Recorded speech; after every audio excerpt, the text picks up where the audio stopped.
Уважаемые дамы и господа, мы провели Dear ladies and gentlemen, we had thorough and very useful talks with my longtime colleague and friend Ayman Safadi, Deputy Prime Minister and Minister of Foreign Affairs and Expatriates of the Hashemite Kingdom of Jordan. The negotiations and exchange of views, as I mentioned, were useful. As is customary, we are promoting the trusting nature of our relationship. We value this tradition, which is defined by the contacts between the President of the Russian Federation and His Majesty the King of the Hashemite Kingdom of Jordan.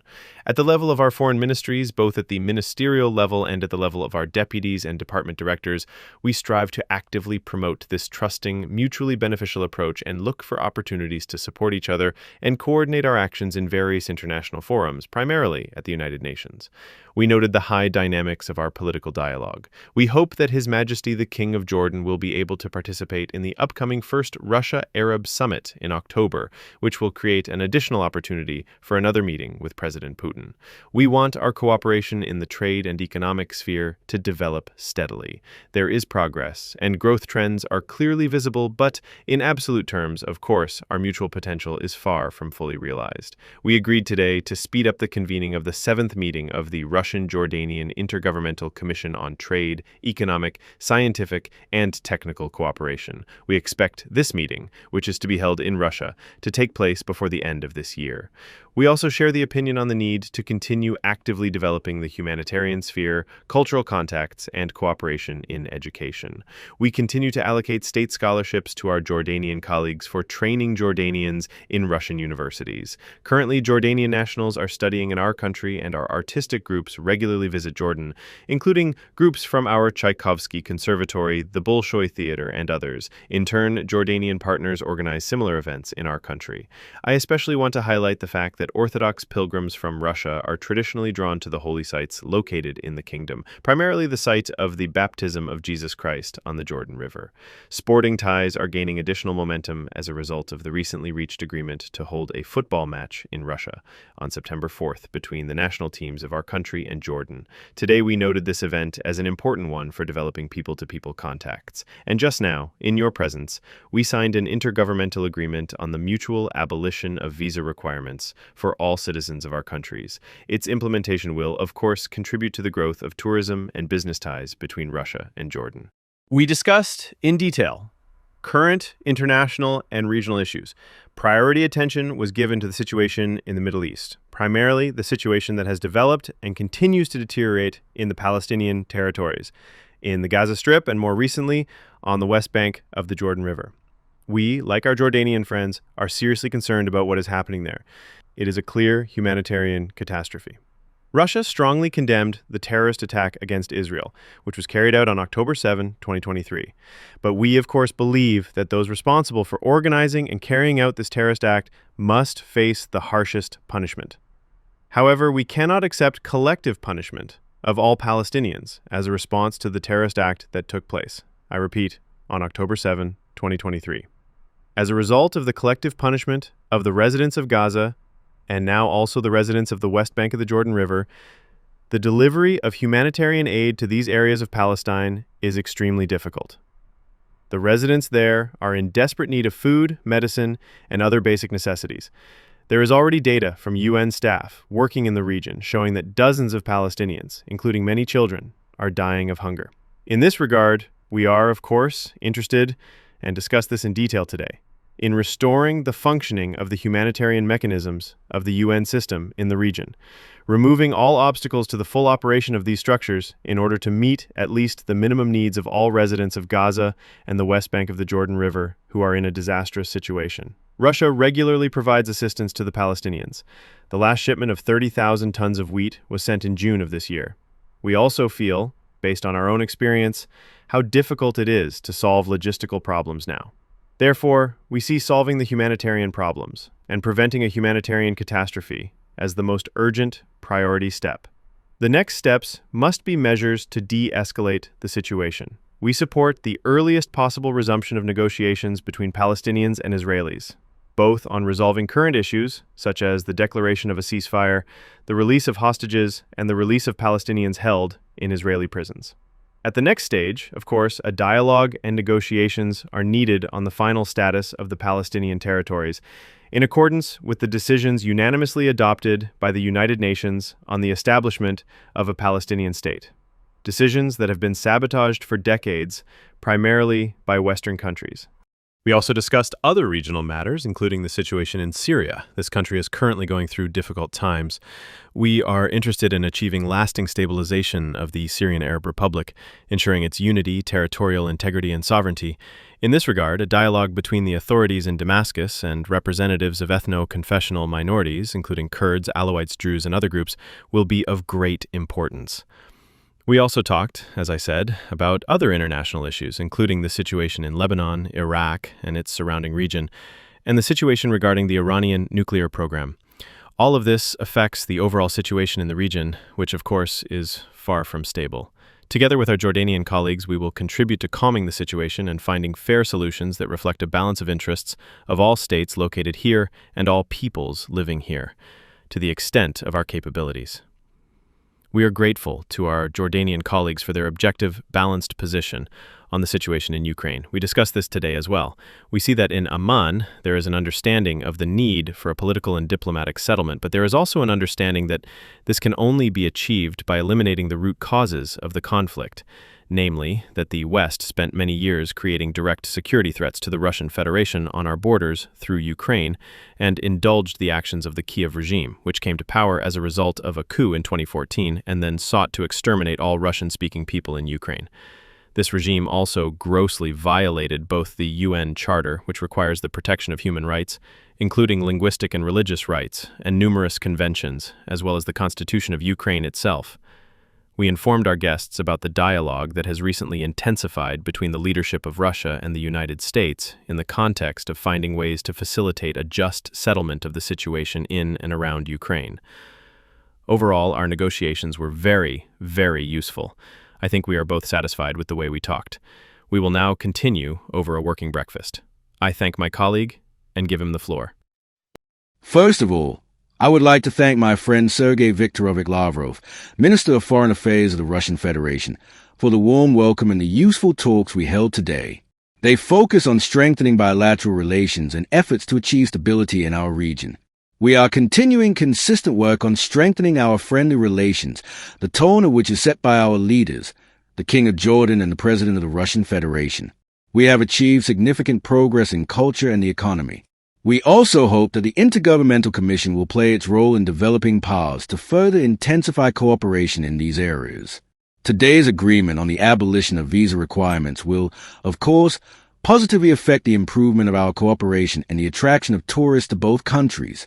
The signing of this document is evidence of the advanced level of relations between us and our country's commitment to strengthening this cooperation. We also discuss regional developments, particularly the aggression by Israel against Palestine and what is happening in the Gaza Strip. We acknowledge and highly appreciate Russia's calls to intensify humanitarian access to Gaza. We support this and are taking similar steps ourselves, actively working to end the violence and achieve a ceasefire. As the crisis escalates, the situation is deteriorating. People in Gaza are dying of hunger and living in inhumane conditions. They are dying either from bullets or from the lack of food. This cannot continue. It must be stopped. We also acknowledge the efforts being made by Egypt, Qatar, and the United States aimed at stopping the violence and encouraging Israel to respond to calls for peace. It is necessary to provide medicine and food to those in need. Political aspect of resolving the conflict must also be addressed. You know the position of the Hashemite Kingdom of Jordan. Russia's position is also well known to us in this regard. An independent Palestinian state must be created within the 1967 borders, with its capital in East Jerusalem, coexisting peacefully with Israel. Our joint Arab position is clear. We want to achieve lasting peace and ensure the legitimate rights of the Palestinian people so they can live peacefully alongside Israel.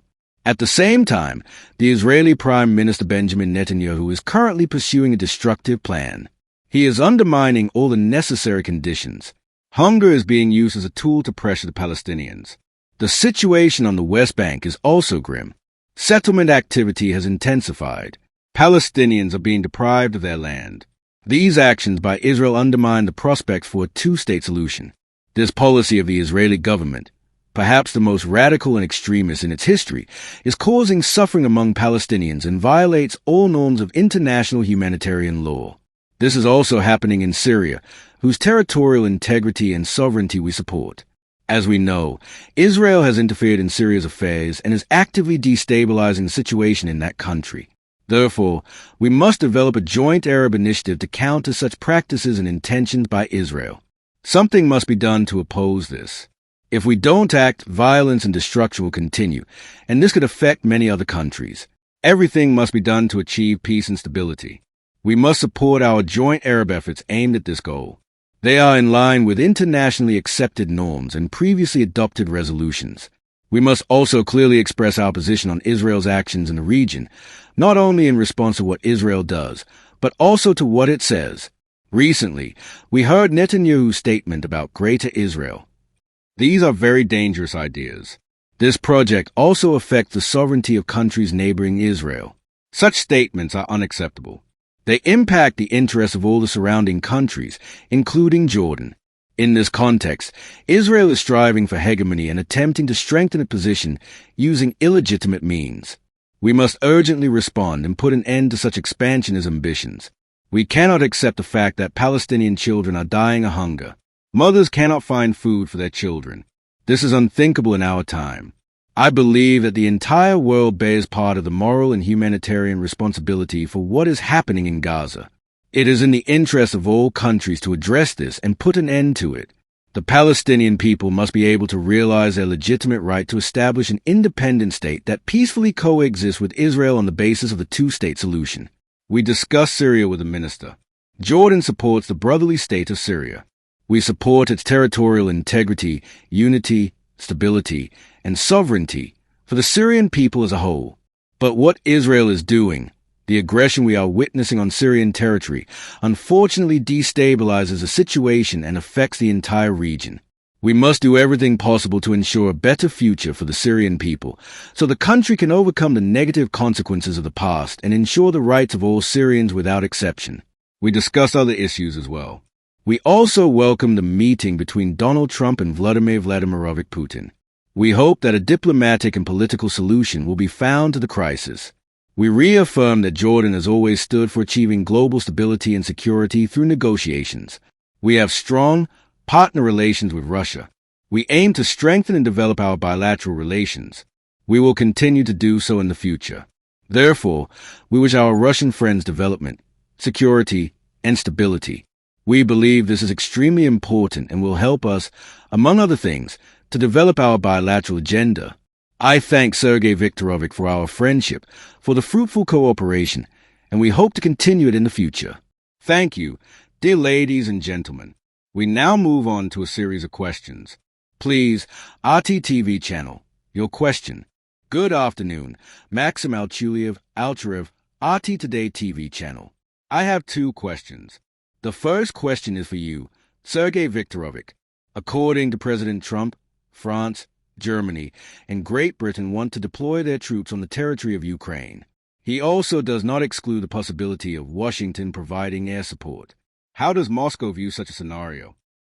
You know, we naturally monitor what is happening in the international community, including within the Western camp, regarding the developments surrounding Ukraine. I have already had the opportunity and the satisfaction to emphasize that we are observing an increasingly clear understanding by our partners in the United States of the need to eliminate the root causes of the crisis, rather than trying to support those who voice lofty slogans about an immediate ceasefire while at the same time saying that a ceasefire does not mean an end to the continued supply of weapons to Ukraine. Such a statement was recently made by French President Macron. It is good that this absolutely reckless, confrontational position, a position in support of prolonging the war, is not being understood or supported by the current U.S. administration. That administration is trying to delve into the essence of the problem and help eliminate the root causes that gave rise to this crisis, which I have once again spoken about today, and which President Putin has repeatedly addressed. As for reports that the United Kingdom, France, and Germany want to develop collective security guarantees, we support such guarantees being genuinely reliable.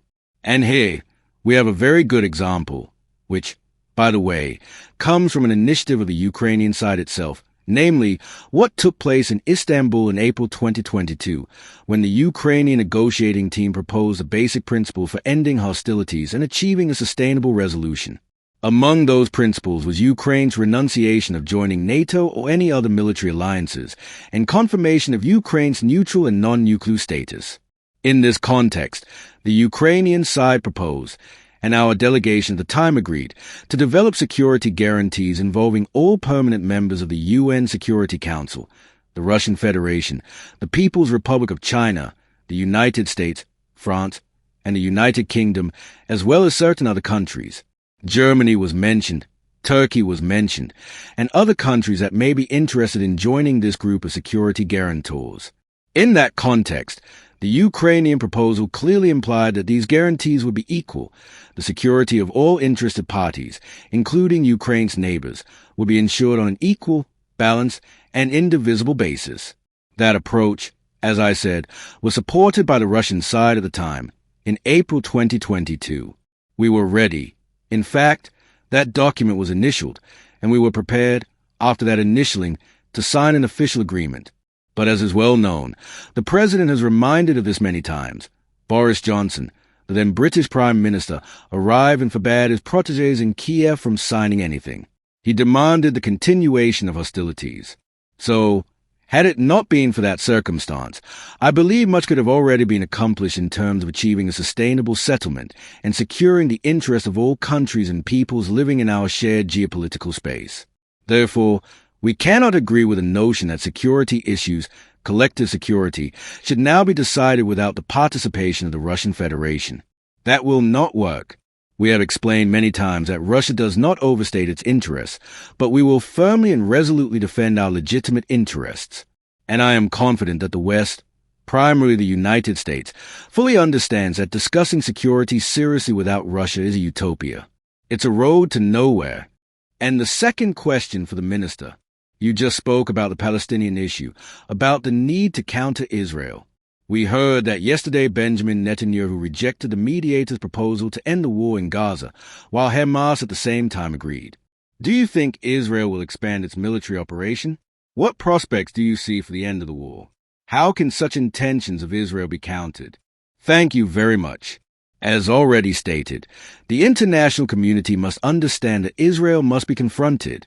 Israel has an expansionist agenda in Gaza, the West Bank, Lebanon, and Syria. The international community must take a clear position. It must have a vision of what kind of region it wants to see, a region where security must be ensured for all. The destruction, the war, the violence that Israel is practicing must be brought to an end. We must understand this. This is our duty from a humanitarian and moral standpoint. Israel has declared that it wants to strengthen its control over all of Gaza, and it is working toward this goal. It also wants to once again relocate 1 million Palestinians from Gaza City to the southern part of the Strip for the second time. Right now, 1 million Gazans are living in tent camps without any access to food. A large number of Palestinians are already dying from hunger. If this continues, what will we see in the end? What will the result be? That is why it is necessary now to put an end to the conflict, to achieve a ceasefire, to exert influence and pressure on Israel so that it halts these actions and humanitarian access to Gaza is ensured.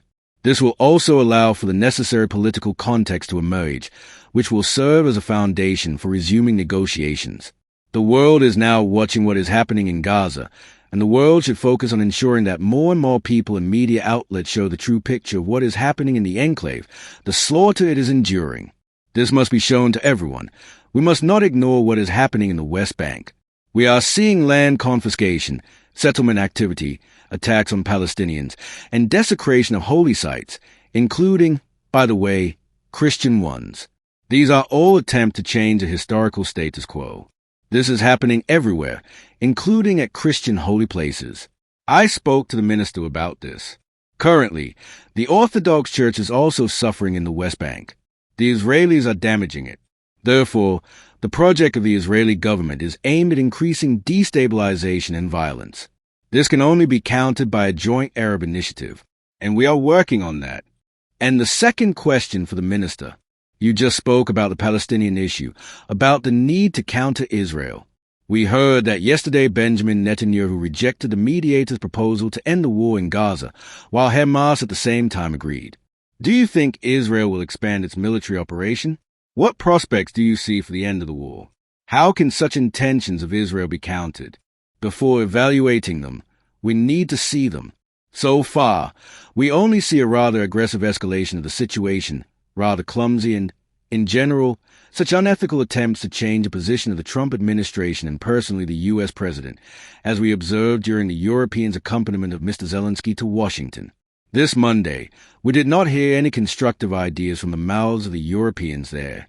As for the President of the United States, his team, yes, we see that they really, and not for the first week, but almost from the moment they came to the White House, have been engaged in diplomacy in the Ukrainian direction, which means searching for mutually acceptable agreements that would eliminate the root causes of the crisis itself.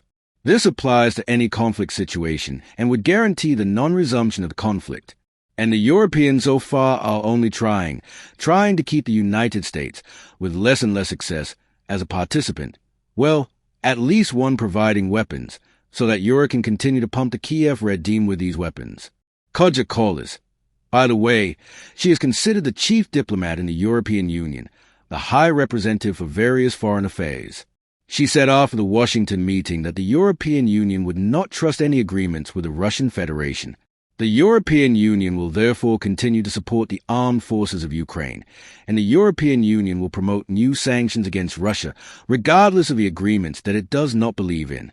But this is not diplomacy. This is already a degradation of foreign policy methods, which, in essence, for the European Union, are reduced exclusively to sanctions. And, of course, to direct theft, as happened with the gold and foreign exchange reserves of the Russian Federation. Therefore, I do not see European diplomacy. By the way, I do not see this diplomacy in many other areas. We just talk about the situation in the Middle East, in the Gaza Strip, on the west bank of the Jordan River, about the need to implement the UN decision to create two states, including Palestine, which would live in peace and harmony side by side with Israel. For many decades, this decision has not been implemented. And recently, against the backdrop of all the horrors that are happening to the population of the Gaza Strip, a humanitarian catastrophe, Western leaders began to make some statements that they are ready to recognize the Palestinian state. Macron made this statement. A similar statement was made by Starmer, and, I think, also the Canadian Prime Minister and Australians. And they all said, this was about 2 weeks ago, they all said, we are thinking about announcing the recognition of the State of Palestine at the UN General Assembly. The General Assembly will be held in the last week of September. And when they made these statements, there were 2 months left until it. I have a question.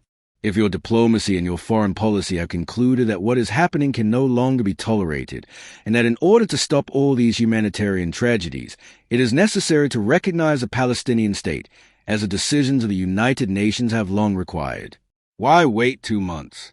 Why not do it right away?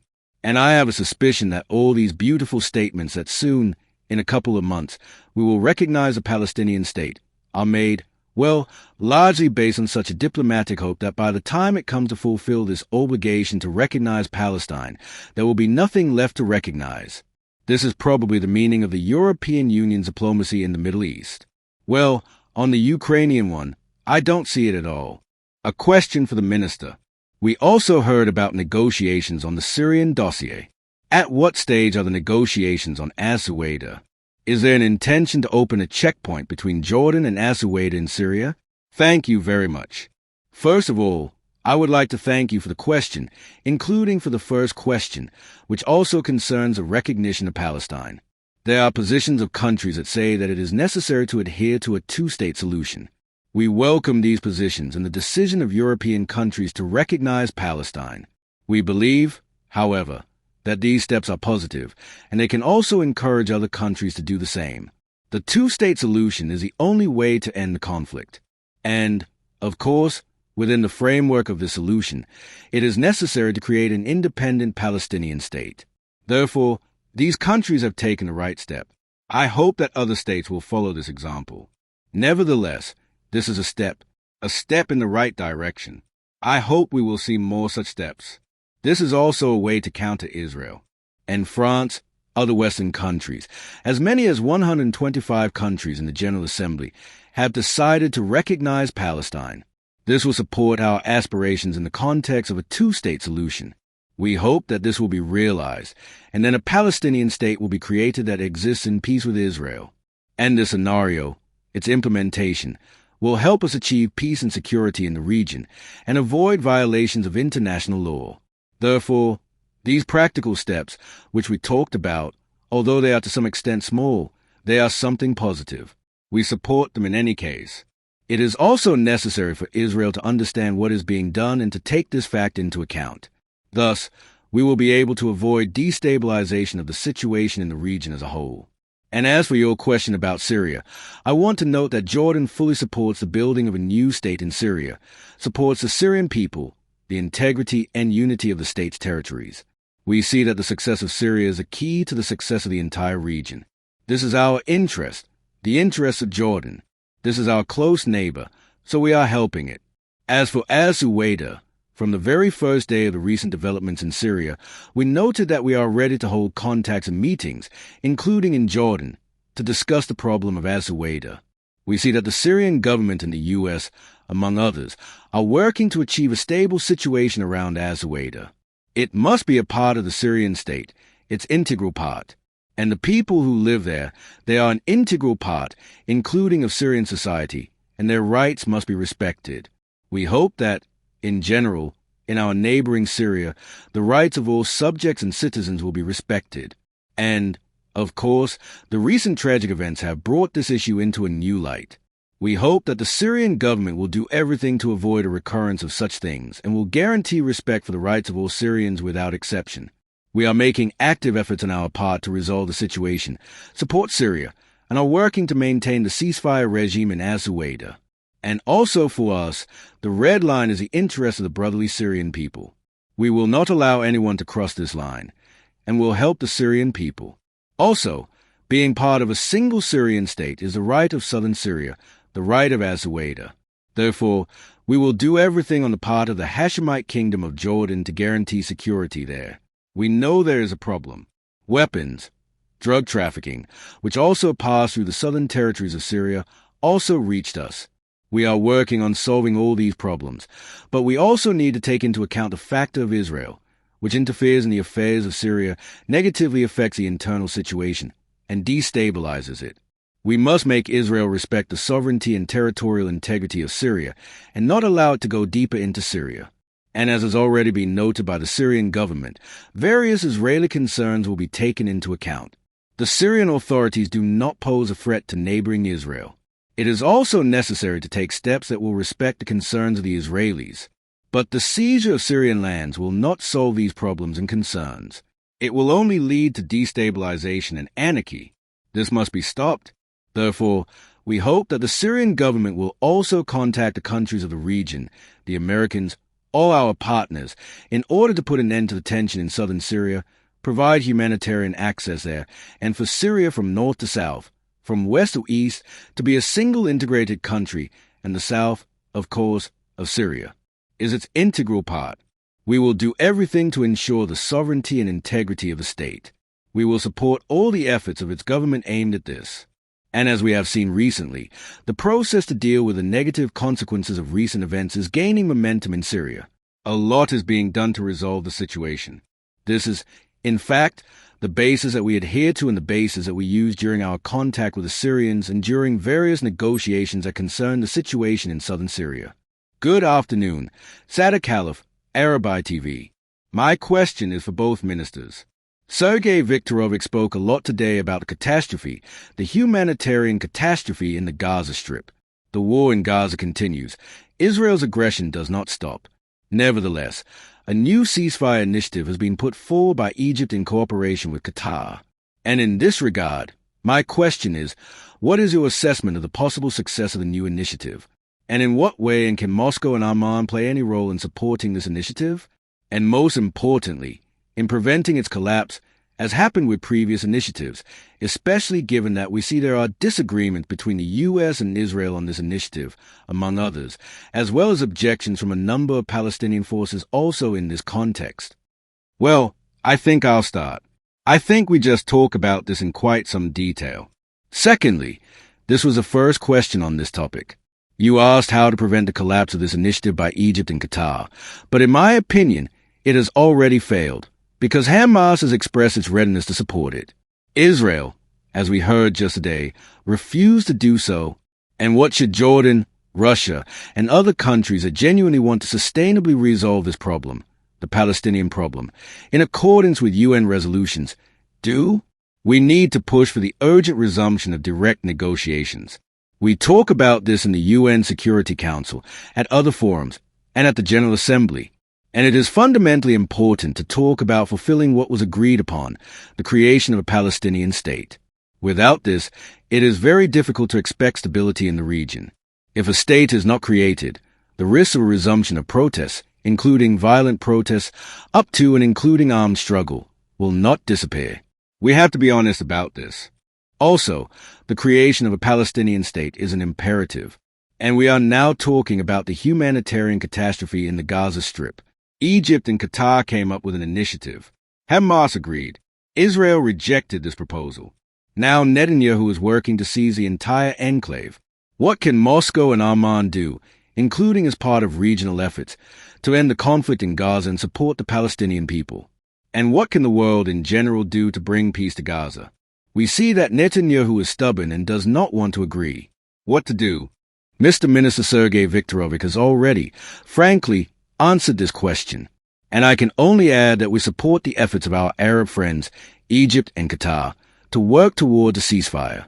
We confirm the necessity for the entire international community to put pressure on Israel so that it agrees to the deal. The talk was about concluding a 60-day truce, during which humanitarian aid would be delivered. This means that if this agreement is not reached, Israelis are also at risk. The active hostilities continue, and not only Palestinians are dying. It is necessary to respond to this proposal, including the proposal of Steve Witkoff, which he put forward earlier. We hope that Egypt and Qatar will continue their efforts and will be able to convince the parties to agree to conclude this deal and cease fire in the Gaza Strip. This agreement is the goal of all efforts, including ours. It is, of course, also necessary to think about avoiding a resumption of the war after potential truce. This is no less important, but the current priority is working to eliminate the consequences of the humanitarian catastrophe, its eradication, and it is necessary to put an end to the bloodshed. Good afternoon, Dmitry Pomelnikov, Izvestia. I have a question for Sergey Viktorovic. Sergey Viktorovic, you have not been the only one today to raise the topic of the negotiation process on Ukraine in light of recent events, namely the meeting of Russian President Putin and Donald Trump, and the meeting of Donald Trump with Zelensky. So when can the negotiation process on Ukraine continue, and is Russia ready for a trilateral meeting? The President has repeatedly said that we are ready to work in any format, with the understanding that the work will be honest and will not be limited to attempts, as the leaders of the leading European countries do, to create conditions to once again drag the United States into their aggressive, belligerent campaign to preserve and even strengthen Ukraine as an instrument to contain Russia, as an instrument to wage war against our country and against everything Russian that exists here in the region, including on the territory of Ukraine. Following the conversation, the phone conversation between President Putin and President Trump, when the American leader called the Kremlin to tell how his contact with Zelensky and with a delegation of European accompanying persons were going, a statement was made to representatives of the Kremlin, in which it was said that Putin confirmed his readiness to continue direct Russian-Ukrainian negotiations. Negotiations, which, as you know, took place and, in general, remain on the agenda. They took place in Istanbul. There were 3 rounds. Agreements were reached on humanitarian issues, exchange of prisoners, and return of the bodies of deceased servicemen. And at the last, 3rd round, our negotiators proposed creating 3 working groups to more specifically consider the points on the agenda of the groups on military, humanitarian, and political issues. So far, no response has been received from Ukraine. But following the phone conversation the day before yesterday with President Trump, our president made a proposal not just to continue these negotiations, but also to consider raising the level of the heads of delegations. And this fits precisely into our proposal, which I just mentioned, that within this process, a separate block will be dedicated to considering the political aspects of the settlement, along with military and humanitarian ones. It is clear that the reaction of the Ukrainian side does not depend on us. But since this idea was positively received by President Trump, we expect that he will convey it and explain it to the Kiev representatives, and we will get a reaction. This would be an important step to raise the level of negotiations, to increase the degree of specificity, and to move closer to considering the key issues that need to be resolved for a sustainable settlement. Under all circumstances, as I have already said, we are ready for any formats, but when it comes to high-level meetings, it is necessary to prepare them in the most thorough way at all preceding stages, so that the summits do not result in a worsening of the situation, but truly put an end to the negotiations that we are ready to continue. Thank you very much. Thank you.